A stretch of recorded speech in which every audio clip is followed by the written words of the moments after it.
마지막 16절 보십시오. 제자들은 처음에 이 일을 깨닫지 못하였다가 예수께서 영광을 얻으신 후에야 이것이 예수에 대하여 기록된 것임과 사람들이 예수께 이같이 한 것임을 생각났더라. 설교를 통해서 예수님이 왜 나귀를 타셨는지 다 깨달았어요. 그리고 심지어 예수님께서 마지막에는 백마 타고 오실 것까지 우리는 다 깨달았어요. 근데 당시에 이 말씀을 듣는, 이 사건을 보고 있는 제자들은 깨닫지 못했습니다. 예수님이 왜 나귀를 탔는지, 왜 백성들이 종려나무 가지를 흔들었는지, 왜 호사나 찬양 부르는지 이들은 전혀 깨닫지 못했던 거예요. 그러다가 예수께서 영광을 얻으신 후에 깨달았다는 거예요. 이 영광을 얻었다는 건 십자가, 부활, 승천을 말하는 거예요. 사도행전 1장에서 예수님께서 승천하시죠. 그리고 2장의 오순절 성령이 강림하게 되죠. 성령이 강림하자 예수님에 대한 모든 일을 확연하게 깨닫게 돼요. 예수님의 말씀처럼 보혜사 성령이 왔을 때 예수님에 대한, 예수님의 말씀에 대해서 확연하게 깨닫게 되는 거죠. 근데 그 전에는 못 깨달은 거예요. 제자들은 십자가 앞에서 다 도망가 버린 거예요. 군중들은 못 깨달으니까 십자가에 못 박아서 하면서 예수를 십자가에 내주는 일을 하게 된 것이죠. 여러분, 신앙생활에 있어서 가장 중요한 것은 이 깨닫는 것입니다. 예수를 믿으면서도 깨닫지 못하면 엉뚱한 말을 합니다. 엉뚱한 일을 하고요, 엉뚱한 방향으로 가버려요. 예수님에 대해서 깨닫는 게 더 중요해요. 근데 이 깨닫는 것도요, 우리의 지식으로만 되는 게 아니거든요. 노력으로만 되는 것이 아니거든요. 정말 깨닫는 것은 하나님의 은혜입니다. 그래서 날마다 우리는 마음을 열고 기도해야 돼요. 주님, 저에게 깨닫는 은혜를 주옵소서 기도해야 됩니다. 겸손하게 깨닫는 은혜를 주옵소서 기도하고 나갈 때 우리의 신앙에 놀라운 변화가 나타나게 되는 거죠. 신앙만 그런 게 아니라 우리 인생도 마찬가지입니다. 지금 우리 앞에 일어난 모든 일에 대해서 우리는 깨닫지 못해요. 다 알지 못합니다. 왜 내게 그때 그런 일이 일어났을까 깨달을 수가 없어요. 지금 내가 당하고 있는 이 상처, 아픔은 왜 생겼지 모를 때가 참 많아요. 그런데 하나님 안에 우리가 거하게 되면 어느 순간에 깨닫는 순간이 오게 됩니다. 그래서 내 인생의 아픔도, 내 인생의 실패도, 내 인생의 초라함도 결국 나를 향한 하나님의 뜻을 이루는 과정이었다는 것을 어느 순간 팍 깨닫게 됩니다. 그래서 우리는 주님 앞에 나갈 때 지금은 깨닫지 못하지만 깨닫게 될 것이다 기대하면서 나가는 거예요.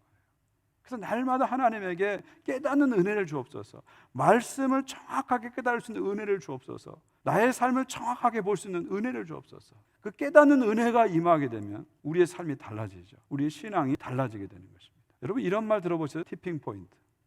티핑 포인트라는 것은 어떤 변화가 서서히 진행되다가 어느 순간에 폭발적으로 거대한 변화로 나타나는 그 시점을 티핑 포인트라고 하죠. 지금 제자들에게는 성령이 임할 때가 티핑 포인트입니다.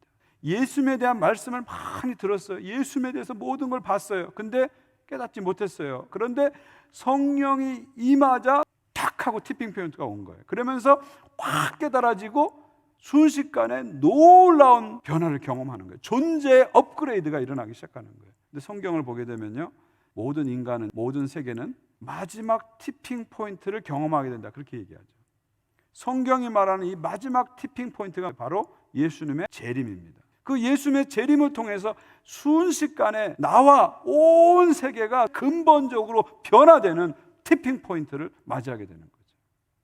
그리고 그때가 되면 창세기부터 계시록까지 하나님의 모든 말씀이 다 성취되는 겁니다. 그리고 예수 그리스도께서 우리에게 가르쳐준 기도, 하나님 나라가 임하오시며 뜻이 하늘에서 이룬 것처럼 땅에서 이루어지이다, 이 기도가 이때 응답되는 겁니다. 이 기도가 응답됨으로 우리는 더 이상 그때부터는 기도할 필요가 없는 거예요. 더 이상 선교할 필요가 없는 거예요. 그때부터 우리는 영원히 하나님을 찬양하고 경배하면서 주와 함께 왕노릇하면서 하나님 나라의 영원한 잔치 속으로 들어가게 되는 거예요.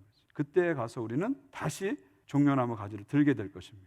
요한계시록 7장 9절 10절입니다. 이후에 내가 보니 각 나라와 족속과 백성과 방언에서 아무도 능히 셀 수 없는 큰 무리가 나와 흰 옷을 입고 손에 종려 가지를 들고 보좌 앞에서 어린 양 앞에 서서 큰 소리로 외쳐 이르되 구원하심이 보좌에 앉으신 우리 하나님과 어린 양께 있도다. 이 티핑 포인트가 이루어졌을 때 우리는 다시 한번 지금 종려나무 든 것처럼 종려나무 가지를 들고 하나님의 보호자 앞에 서서 흰옷을 입고 함께 구원받은, 셀 수 없는 구원받은 무리들과 함께 하나님 보호자 앞에서 영원토록 찬양하게 되는 것이죠. 구원하심이 보호자에 앉으신 우리 하나님과 어린 양께 있도다, 이 찬양을 드리는 것입니다.